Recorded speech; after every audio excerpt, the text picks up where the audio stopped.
I'm Vinnie Politan. The subject of my investigation, the death of Boston police officer John O'Keefe. Prosecutors say Karen Reed murdered him with her SUV, but the defense is pointing the finger elsewhere, including straight at another Boston police officer. Here's the story. The trial of Karen Reed, accused of second-degree murder in the death of her boyfriend, Boston police officer John O'Keefe, has brought significant attention to another Boston police officer, Brian Albert, the owner of the home where John O'Keefe was found. Albert testified in the first trial that neither Karen Reed nor John O'Keefe entered his house on the night in question, contradicting the defense's claim that John O'Keefe was assaulted inside the house and his body was staged outside. Under cross-examination, Albert acknowledged disposing of his cell phone shortly before receiving a preservation notice, raising concerns about potential evidence loss. Furthermore, Brian's brother Kevin is an officer in Canton, the agency that began the investigation before state police took over. And on the morning when John O'Keefe was found dead on his front lawn, Brian Albert never came outside. These factors have intensified scrutiny over Albert's testimony and the events surrounding John O'Keefe's death. All this as Karen Reed attempts to raise doubt about the prosecution's allegations that she murdered John O'Keefe. I have seen a lot of trials through the years, and it's been a lot of years here at Court TV, longer than anyone else at Court TV. And I don't say that to brag, I just say that to say, hey, I've been here a long time, you can tell, I didn't always look like this. And one thing that is a pattern in almost every criminal trial, when a defendant is on trial and is in the courtroom, the defense wants the attention elsewhere. Whether they specifically point the finger at someone for committing the crime or point the finger at people who are doing things wrong. And it happens in every trial. And it's happening in this trial as well. Here, they're a little more specific about some of the allegations that they have, but they are trying to get the jury's attention away from Karen Reed and elsewhere where they believe the truth lies, right? And one name has been coming up a lot. I mean, a lot. Take a listen. Brian Albert. You met with Brian Albert? Brian Albert showed up. When I stood there with Brian Albert. That you contacted Brian Albert from the blood alcohol level of Brian Albert by Brian Albert to search the house. Is that your brother-in-law, Brian Albert? But Brian Albert did show up at your house. Was Brian Albert already there? Brian Albert was a police officer. Brian to me, Nicole, and Matt. Now, he hasn't testified in this trial yet, but his name is all over this case. Which brings us to the first question in our investigation. And of course, it's about Brian Albert. What is Brian Albert's connection to this case? How is he linked to what happened to John O'Keefe and everything else surrounding the investigation and this trial? Okay, a couple of familiar faces joining me tonight. John DePietro, host and creator of Road Patrol Live, and Karen Reed supporter Kim Whalen. She's also known as Nurse Kim on TikTok. Great to have you both here. I'd like to start by playing, since we didn't hear from him yet, let's listen to Brian Albert here talk about his relationship with John O'Keefe. So I knew John O'Keefe, but not well. I had only met him 2 times prior to that night. But I knew him to be a Boston cop, and I knew of him, and I knew some things about him. Although I didn't know him well, I considered him to be a friend, and our relationship was very, very good, cordial, and you know, I considered him to be somebody that I could hang out with. Okay, Kim, obviously his name comes up a lot, and him and John O'Keefe, is there any history here that we don't know about? History between these two that would somehow lead down the road where Brian Albert is part of some alleged conspiracy to do harm to John O'Keefe and then frame his girlfriend? Yeah, Vinnie, great question. And by all accounts, no, not a typical relationship or some sort of history that they had. But what there is known, or that the defense is actually very persuasive with in retrial, is that Brian Albert has a history of having some violent outbursts with other coworkers, and that when alcohol is involved in a culture of police and hangouts and typical behavior, that maybe it led to something one night that just went a little bit too far. Let's take a listen now to Brian Albert speaking again, testifying. This is at the prior trial. We expect that perhaps if he's called as a witness in this case to testify consistently here with what happened, but talking about that night and whether or not John O'Keefe ever came inside. John never came into my house that night. He would have been welcomed, and the defendant would have been welcomed with open arms had they come in, and I wish they had. I really do. All right, John DePietro, how would you describe this relationship, John O'Keefe, Karen Reed, and Brian Albert? Vinnie, I think it was a new one. I've met Brian Albert. I first interviewed him when he solved the Craigslist killer, legendary Boston police officer. I believe him. I talked to him.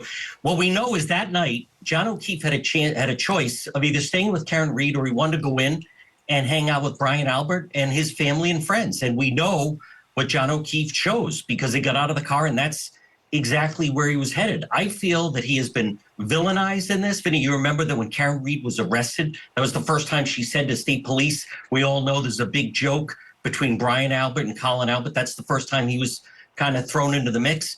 But Brian Albert, you're talking about a Marine, served his country in the Gulf War, decorated 30-year Boston police officer. I've heard rumor about this problem with coworkers. None of it is based in fact. Vinnie, that morning, he was in New York for the funeral of a fallen officer. He had no motive to kill John O'Keefe.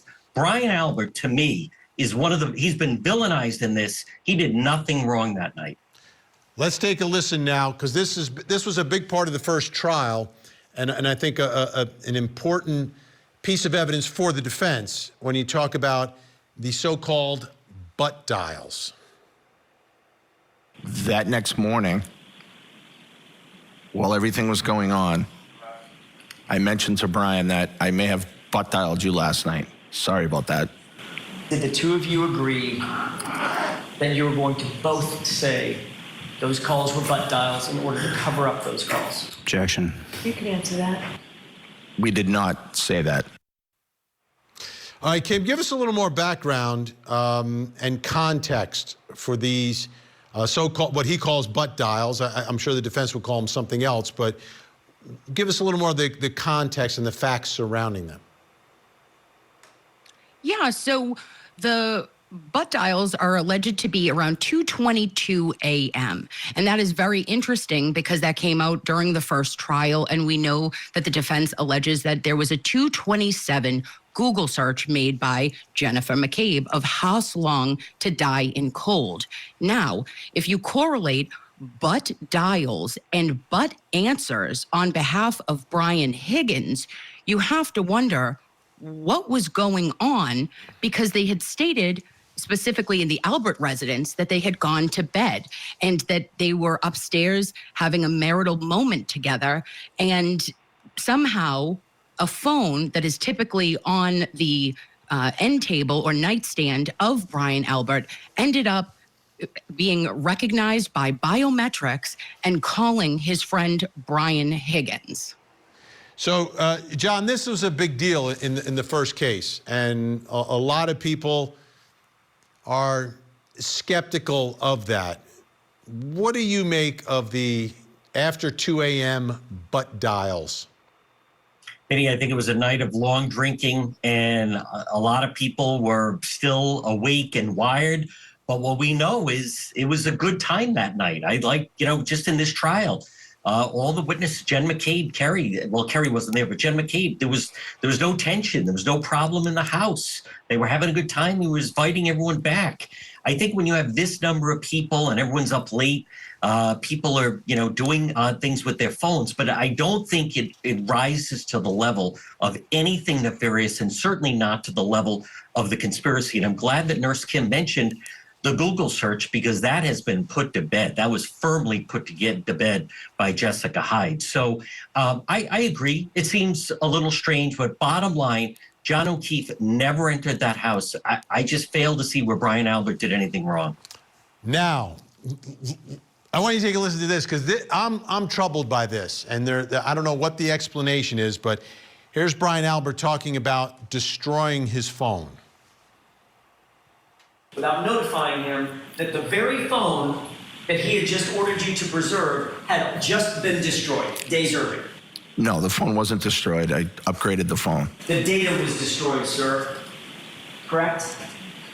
I did not destroy any data on any phone. Okay.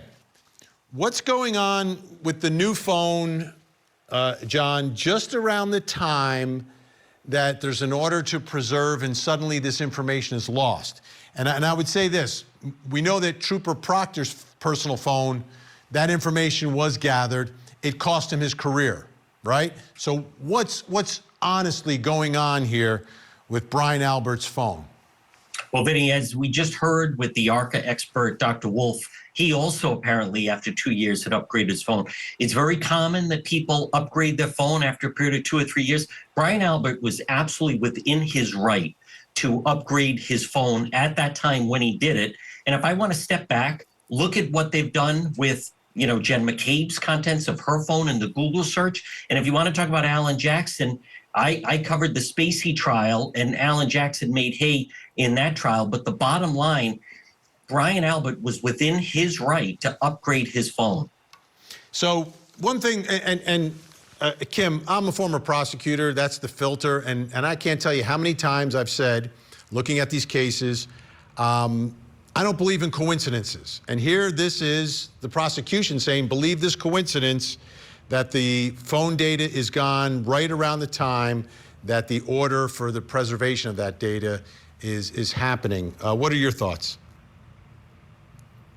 Yeah, Vinny, I just find it very interesting that it is the day before this preservation order is coming that all of a sudden Brian Albert is getting rid of his phone, but also note, he changed carriers. He got a new phone number.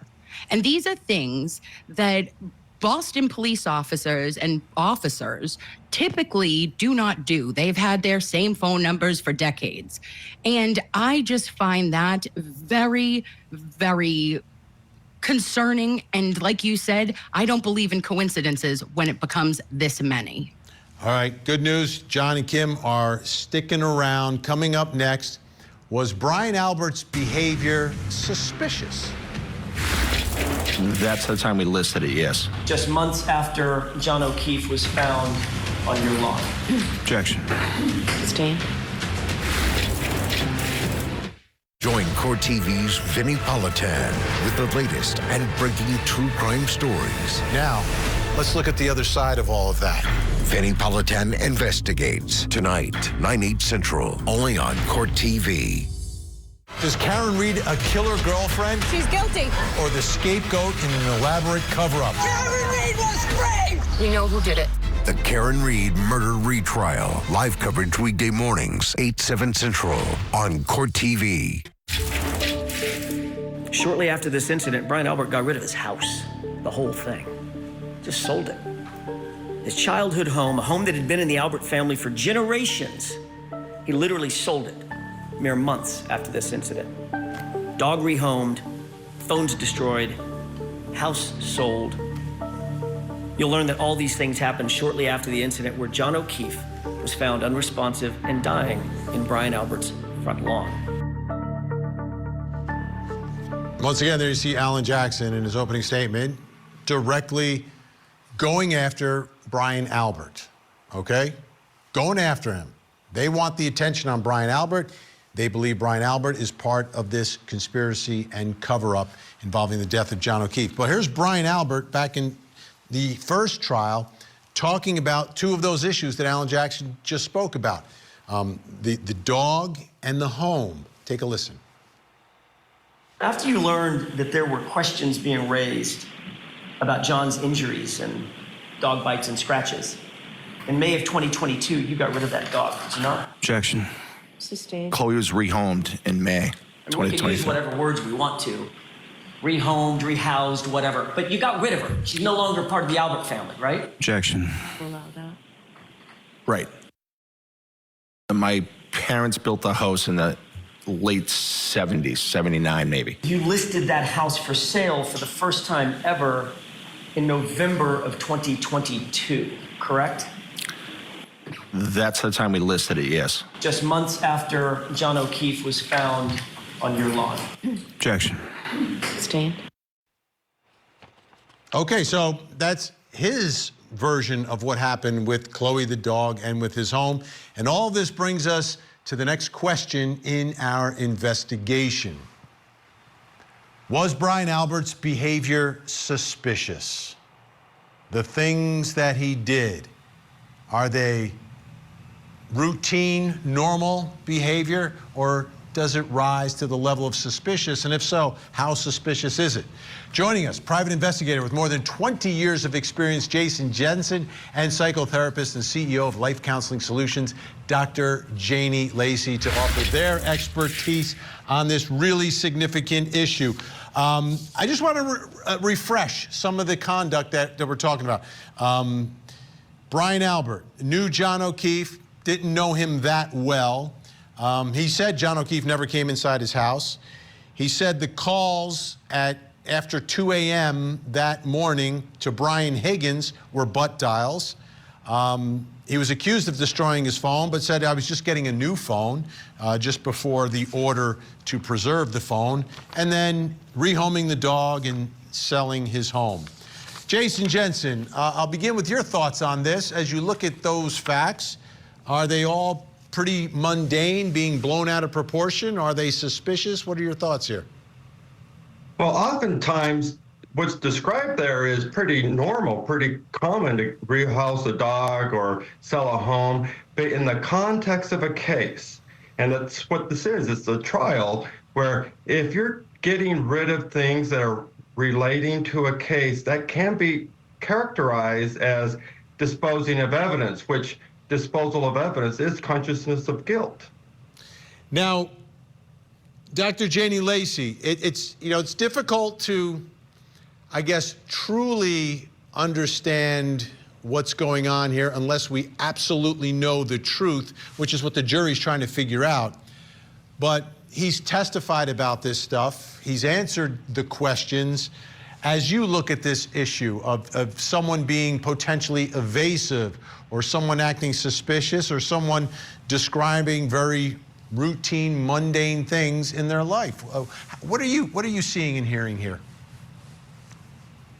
Vinnie, what I see and hear is a couple of red flags, right? So we're going to look at inconsistencies in the context of some important details that you had recapped, right? So we're looking at that, the timing of his phone disposable, right? It wasn't just coincidence that happened and the time that it happened.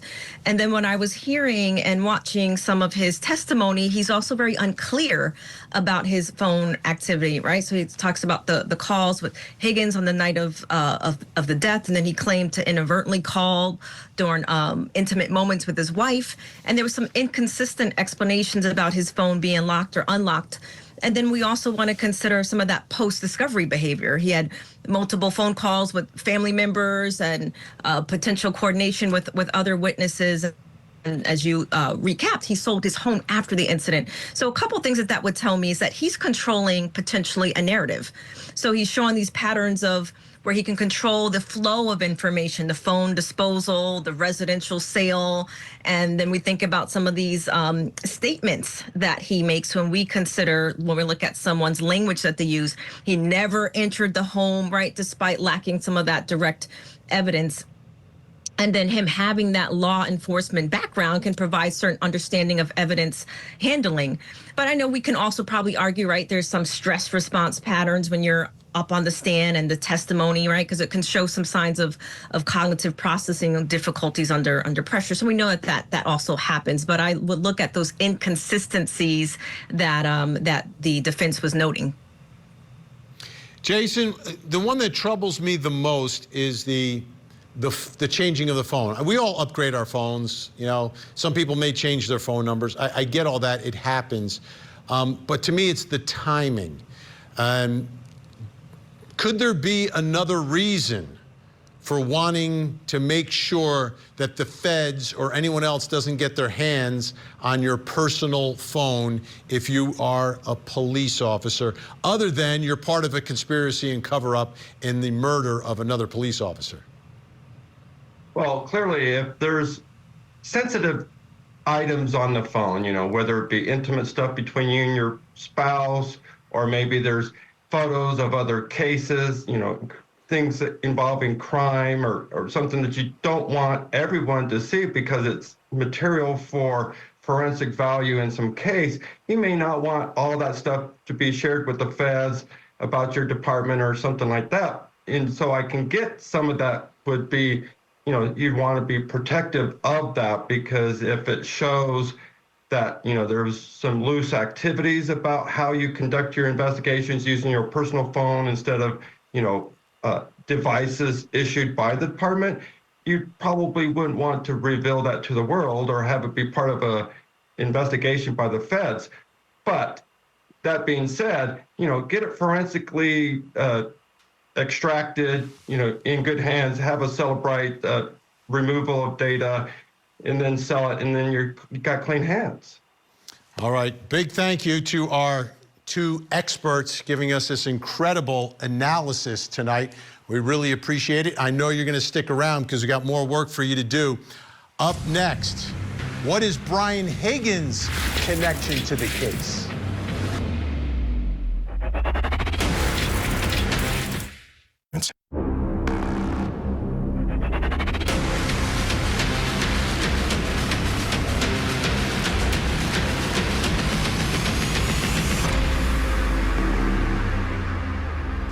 I'm Vinnie Politan. We continue our investigation of the death of Boston police officer John O'Keefe. Karen Reed is the accused murderer on trial, but her and her defense attorneys want to put others on trial, including a local ATF agent. Here's the story. Karen Reed is accused of running over her Boston police officer boyfriend, John O'Keefe. She's been charged with murder, but Karen Reed and her defense says John was killed by fellow officers. One officer they've accused is ATF agent Brian Higgins. Higgins testified at Karen Reed's first trial about a series of flirty text messages exchanged with Karen in the weeks leading up to John's death. He recounted an incident where Karen Reed planted a kiss on him after a visit to John O'Keefe's home. During cross-examination, Higgins admitted to discarding his personal cell phone at a military base after extracting selected data just before receiving a notice to preserve all information. The defense suggests that Higgins' actions, along with his late-night communications with Brian Albert, the owner of the home where O'Keefe was found, indicate a possible cover-up. Higgins acknowledged calls with Albert around 2:22 a.m. on the night of O'Keefe's death, but attributed them to accidental butt dials. These revelations have intensified debates over the integrity of the investigation and the relationships between key individuals involved in the murder case against Karen Reed. So we've spent some time talking about Brian Albert. But he's not the only Brian in this case, and he's not the only Brian who the defense is looking at here. And based upon rulings by the judge, may be the only other person that they can go after here as a potential third-party culprit in the death of John O'Keefe. So I want you to take a listen here to another name that has been coming up, another Brian inside the courtroom. You know Brian Higgins. Brian Higgins. From Brian Higgins. It was Brian Higgins' Jeep. Brian Higgins. Determine the blood alcohol level of Brian Higgins. Brian Higgins. As Brian Higgins, did you become friendly with Mr. Higgins? I've become friendly with Mr. Higgins, yes. And Brian Higgins has not testified yet in this case, but his name is making its way and weaving its way into some of the testimony in front of this jury, which brings us to the next question in our investigation. There he is. What is Brian Higgins' connection to the case? What's his connection to the people, to what happened that night? Here with us, the host and creator of Road Patrol Live. He's been inside the courtroom. John DePietro is with us, and Karen Reed supporter Kim Whalen, Nurse Kim on TikTok, and I believe on YouTube as well, doing a great job there. Okay, I want to play for you some testimony from Brian Higgins here talking about his relationship with John O'Keefe and Karen Reed. Describe your relationship with John O'Keefe. I considered him a friend. And how would you describe your relationship with Miss Reed? I considered her a friend as well. Okay. Was it Houdini who said friends? How many of us have them? Might have been Houdini. Tell me, John, how would you describe this relationship? Because this one's a little more complicated because they all know each other. John O'Keefe and Brian Higgins know each other. John O'Keefe, Karen Reed know each other. What are your thoughts there about the nature of this relationship? Vinnie, in that first trial, I was in court when Brian Higgins had to read the text between him and Karen Reed. It was one of the most awkward things I've ever witnessed in a courtroom. But listen, you're talking about someone else, ATF agent, Army medic, friends with John. Karen Reed, according to those texts, was basically like throwing herself at him. And it's even, she's saying to him, you're hot. And she planted the kiss on him. And he keeps saying, are you playing with me? Karen Reed was basically even saying, come over to my house. I mean, she was making a move on him. But I just don't see that night. He was friendly with John O'Keefe. He was having a good time with him. He had been in New York with Brian Albert that day. So was there maybe some element of jealousy of Karen Reed of trying to get John O'Keefe jealous with Brian Higgins? I mean, it's possible. But Brian Higgins also, Vinnie, he was very emotional in court when he talked about the loss of life of his sister. I don't see it as a motive that he's going to take the life of a fellow officer, John O'Keefe, who he was friends with, to what? Because it's not exactly a love triangle where they're involved. I think it's a stretch, a long stretch, to be able to say that was the motivating factor for him to be part of a conspiracy to take the life of John O'Keefe. Okay. Kim, I want to take a listen to a little more of Brian Higgins' testimony just to give a fuller picture of the nature of this relationship among the three of them. The defendant kissed me. And how did she kiss you? Not like a friend. Lip to lip, is that fair to say? Yes. Like a romantic kiss? That's the way I interpreted it. I was physically attracted to her, yes. Sexually attracted to her was my question. Well, I think in the text I said, you're hot. Okay. So my question again, Mr. Higgins, you seem to not want to answer my question. My question is, were you or were you not sexually attracted to my client? Yes. The real deal was what? What did you mean by I want the real deal? Like a relationship. Okay. Kim, this is sounding a little bit like Real Housewives of Canton to me. What's going on? Yeah. How would you describe this relationship? Because there is a level of it being somewhat complicated. Yeah, so I would describe it, Vinnie, as being basically Karen on the heels of Aruba and on the heels of feeling a little bit neglected or insecure. You found a little bit of a refuge in Brian Higgins, and he was giving her compliments. He was telling her that he wanted the real deal. He'd give her whatever she wanted. And she just really wanted someone to tell her that she was pretty, I think. And then she noticed that asking repeatedly, what do you want from me? Are you joking with me? She pulled back and hadn't actually spoken to Brian Higgins for over a week before January 29th, 2022. So he sends her a text message while they're at Waterfall Bar and Grill. And then he ends up texting Officer John O'Keefe when they're en route to 34 Fairview. Are you coming here? So I find it murky a little bit muddy with the relationship timeline or the talking timeline, if you will, but it was more embarrassing and very innocent, in my opinion. Now, you mentioned the text messages. I want to take a listen to Brian Higgins' testimony again from the trial last year, talking about his final text message exchanges with Karen Reed, and it's that night. What does that text say there? Well. That's from you to her, is that correct? Yes, that is the defendant, and the defendant said John died. And did you respond to that at all? No. Okay, John, what does that mean when she texts him, John died, and there's no response from Brian Higgins? I find the whole exchange there a little odd. Of John died. John actually, was killed. That's why we're having a trial. Why he didn't respond, I don't know. I still come back to, I just have a tough time, Vinny, believing that Brian Higgins, he is a big guy. Alan Jackson points that out. He's a big guy, so is Brian Albert. But I come back to where I'm stuck with Higgins. Any possibility is just motive. I mean, it's not like he was making demands. The text don't say he's putting pressure on Karen Reed. Like, listen, either leave this guy, you're going to lose me. He doesn't seem the aggressive type. If anything, he seems baffled that Karen Reed's interested in him. I don't see the actions and behavior that would lead someone to go and very violently take the life in a vicious love triangle.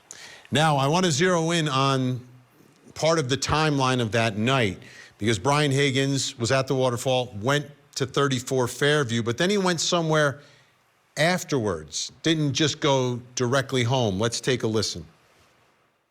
You didn't move the cars a few hours earlier knowing that you just have to come back and move those cars a few hours later, right? I was more concerned to go eat and have a drink because it had been a long day.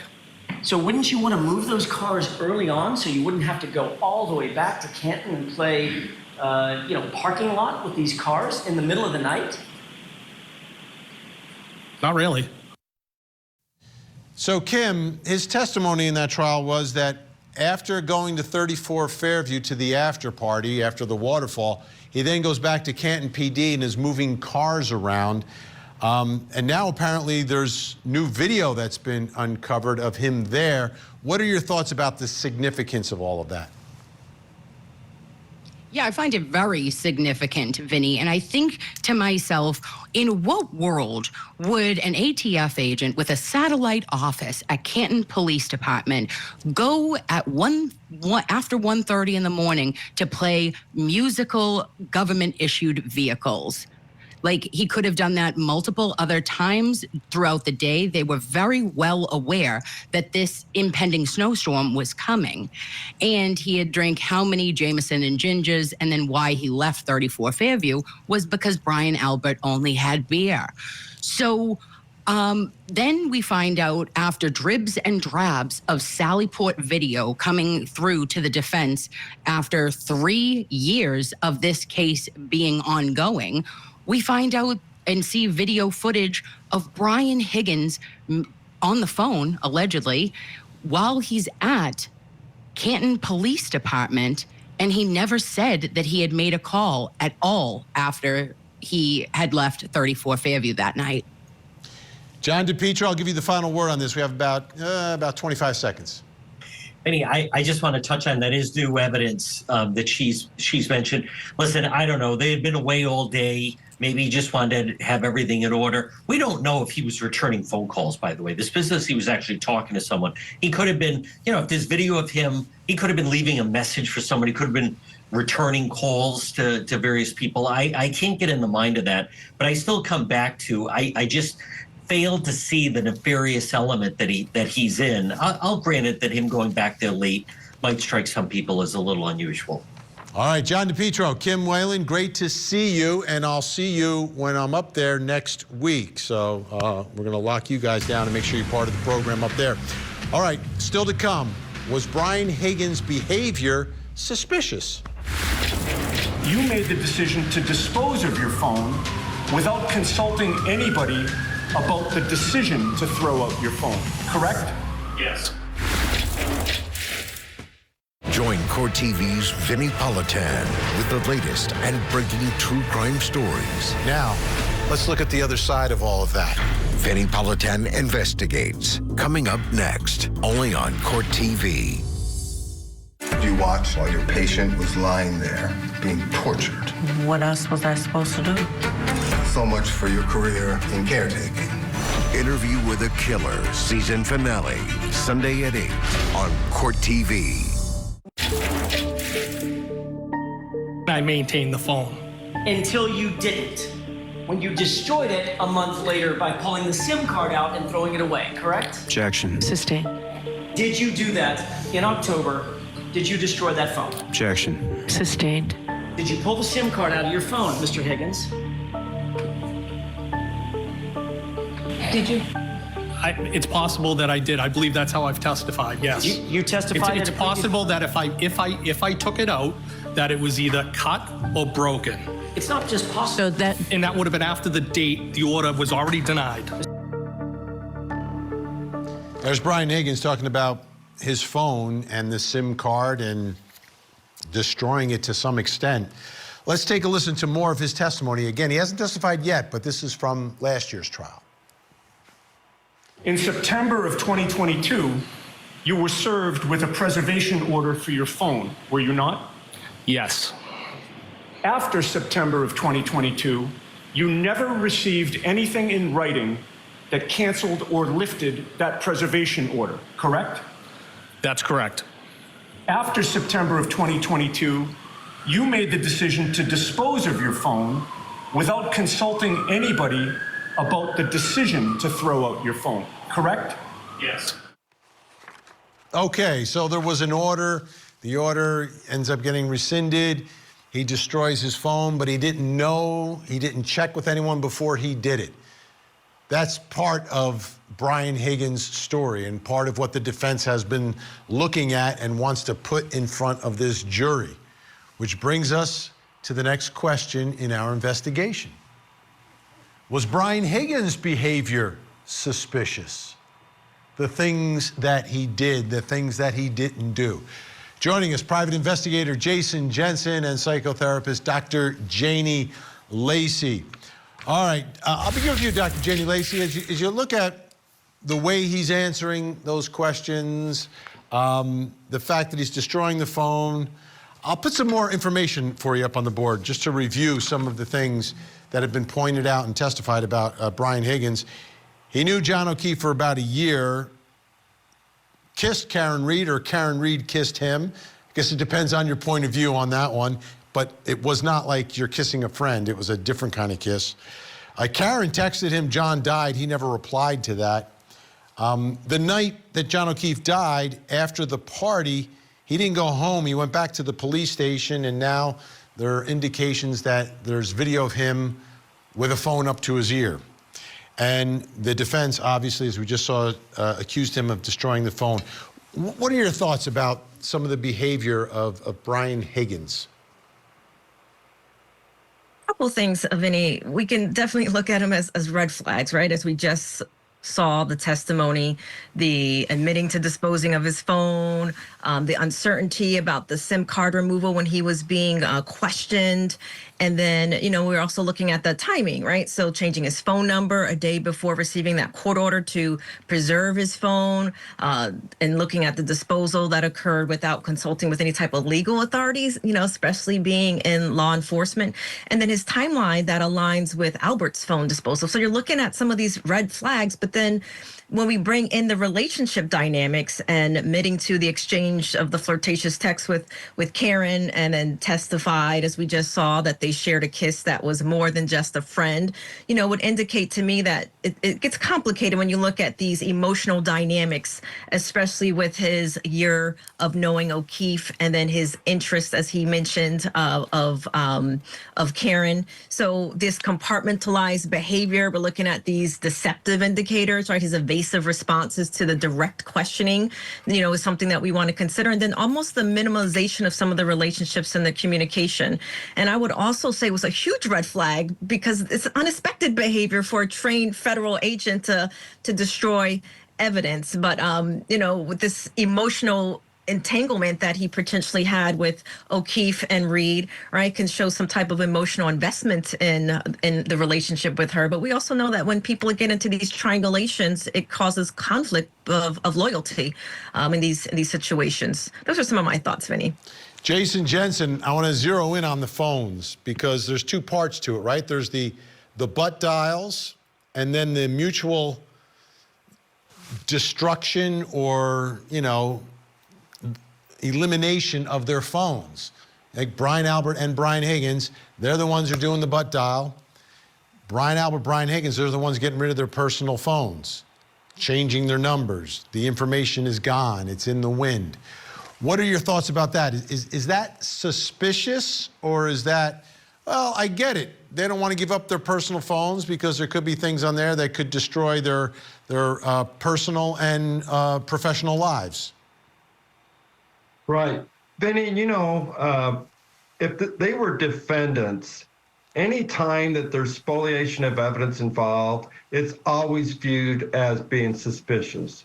Given the fact that these are trained law enforcement with most likely a career experience of courtroom appearances and testimony and having to handle evidence and preserve and protect it and check it in and do all the things with chain of custody and whatnot, you would think that they would know better than to dispose or destroy their phones. It's not going to go well. It's not going to look well at all for them.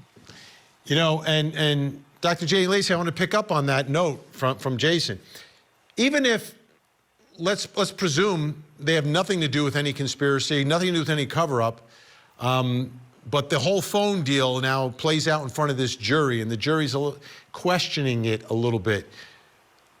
How do you think they receive that information? Do you think they'll, if there's some level of suspicion, it's going to raise suspicion of the entire prosecution case if you've got these two people looked at as suspicious? Or do you think the jury can sort of parse it away and say, I get it, these cops didn't want their lives made public and that's why they got rid of the phones?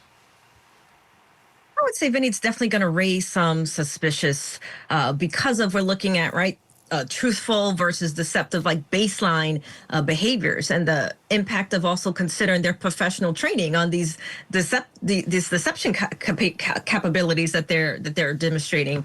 And then we're also looking at, how they're compartmentalizing, which is allowing a lot of contradictions is what I would see. But we also know that, right, we also want to consider the blue wall of silence, right? So there's this potential code of protecting fellow officers. So perhaps looking at some of those dynamics versus some of the other potential ones of what the defense is trying to portray. Because we know that there's also this family and professional connections, which can create very complex loyalty in these types of situations. Yeah, I think we agree. It's complicated. It's complicated. It's complicated for us. It'll be complicated for the jury, but thank you for breaking it down and making it a little bit easier to understand. Jason Jensen, Dr. Janie Lacey, great to see you. It's still not clear how far the defense will go in accusing Brian Higgins and Brian Albert, and it's not clear what the judge will permit the defense to argue to the jury. But in the world of public opinion, they've convinced a lot more people than most murder defendants do that something is wrong here. The question is, what will the only 12 who count have to say at the end of the case? I'm Vinnie Politan. We'll keep digging for answers as the investigation continues.